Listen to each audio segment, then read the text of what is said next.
वंदे मातरम आप सबको। आज हम पढ़ेंगे इकाई अंक ज्ञात करना। इकाई अंक क्या होता है? कोई भी संख्या होती है तो उससे जो पीछे से अपन जब चल रहे होते हैं तो सबसे पीछे जो अंक होता है वो इकाई अंक होता है। ये संख्या लिखी हुई, इसमें जो सबसे पीछे अंक ये है, ये अगर अपने पास में इकाई अंक, इकाई, दहाई, सैकड़ा, हजार, 10,000 और ये 1,00,000, ये अपने होता है इकाई, दहाई, सैकड़ा, हजार, 10,000, ये से आगे चलता रहेगा। अब किसी भी संख्या का इकाई अंक कैसे निकाला जाता है? जैसे इसमें पता आपको इकाई कितना है, 6 है। ऐसे ही 735, इसमें इकाई अंक 5, 203, इसमें इकाई अंक 3, ये इकाई अंक हो गए। अब ऐसे बड़ी संख्या हो या फिर घात हो, जिनकी सबका बहुत बड़ी घात हो, तो उनके इकाई अंक कैसे निकालते हैं वो अब देखते हैं हम।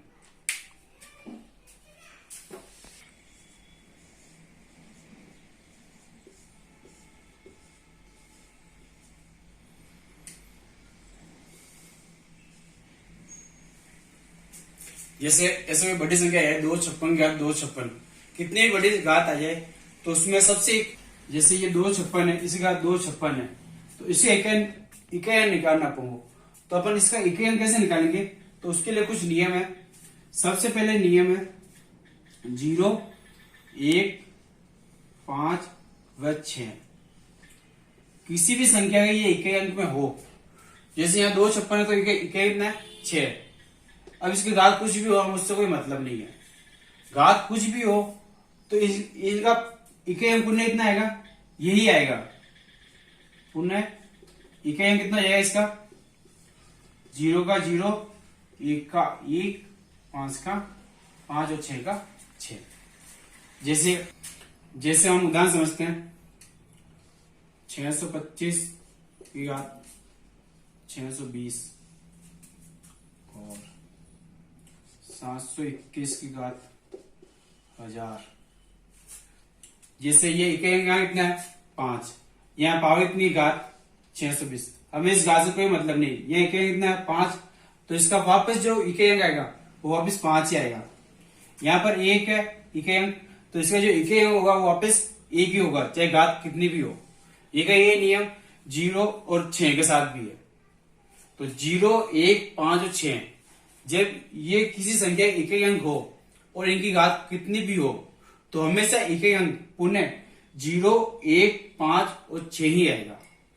ठीक है, अब आगे देखते हैं।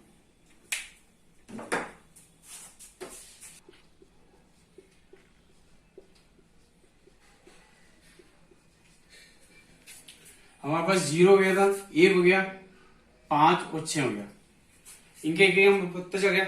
अब हम लेते हैं 4 का इकाई अंक। एक बार सम में लेंगे और एक बार विषम। सम मतलब घात 2 के गुणज में हो, और विषम जब घात 1, 3, 5, 7, 9 हो। तो जब 4 के इकाई अंक, जब जैसे 4 माना 4, अब 4, तो ये बीच जो घात है ये क्या है? सम है। तो सम घात है तो जो इसका इकाई अंक आएगा पोज करेंगे, तो 4 की घात 20 है, तो ये 20 क्या हमारे पास में सम घात है, तो सम घात है तो इसका इकाई अंक कितना आएगा 6। और विषम घात होती तो इकाई अंक आता है हमारे पास में 4।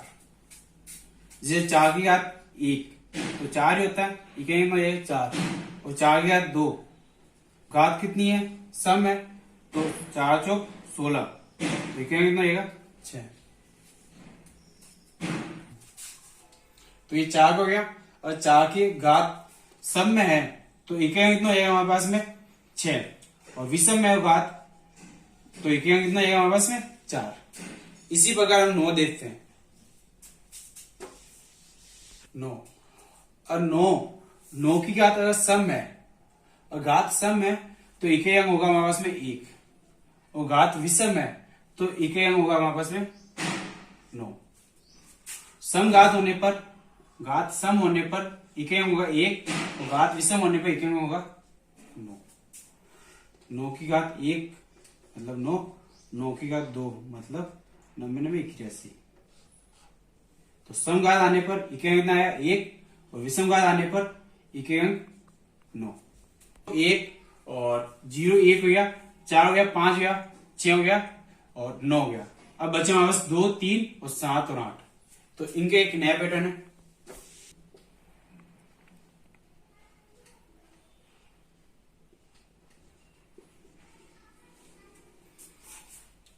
अब 2 3 7 व 8 इनका इकाई अंक निकालना। और किसी संख्या के इकाई अंक में 2 3 7 व 8 है तो इकाई अंक कैसे निकालेंगे हम?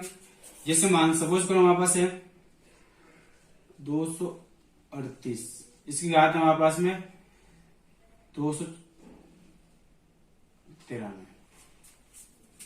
ये संख्या इकाई कितना हमारे पास में? ये 8 है। घात कितनी है? 293। तो जो सबसे पहले हमारे पास घात है उसमें 4 का भाग दे दीजिए आप। 4 का भाग देना आपको, 7 बार जाएगा 28, बचा 1, कितने बचे यहाँ? 3 12, 3 भाग गया, बचे इतने 1। हमें यहाँ भागफल से कोई मतलब नहीं है, हमें जो मतलब वो शेषफल से है। जो शेषफल बचेगा वही हमारे इकाई अंक की घात बन जाएगी। यहाँ पर संख्या की घात बन जाएगी। घात कितने बनेंगे हमारे पास में? 1 तो 8 गया 1, मतलब इकाई अंक हो जाएगा 8। जो शेषफल बच रहा है उसे घात बना लीजिए। अगर पूरा पूरा बात चली जाए तो शेषफल 4 हो जाएगा। जैसे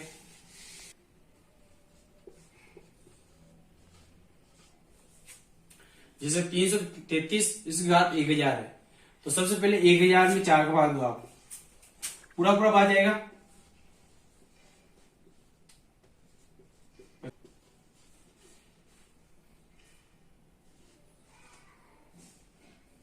पूरा पूरा जाएगा। अब पूरा पूरा जाता है, 0 बच रहा है तो हमें 0 नहीं लेना है। या तो आप एक बार 0 लोगे तो 0 आएगा तो 0 या हमें 4 लेना है।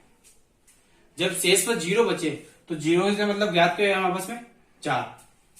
तो 333 की घात 4, मतलब 3 की घात 4, 3 3 9 9 3 27 और 27 के 81। तो इकाई कितना है हमारे पास में? 1। ठीक है। 2 3 7 व 8 जब इनका करना हो तो जो घात होती है उसमें 4 का भाग दो, पूरा पूरा चले जाए तो जो शेष में बचेगा 0 0, तो इसमें हम घात क्या लेंगे? 4। और वरना 4 का भाग पूरा नहीं जाए, जो शेष में बच रहा है 1 2 3, तो हम घात क्या बनाएंगे? जो शेष में बचेगा हमारे पास में 1 2 3 उसे ही हम घात बनाएंगे। ये तो हुआ जब घात में हो संख्या।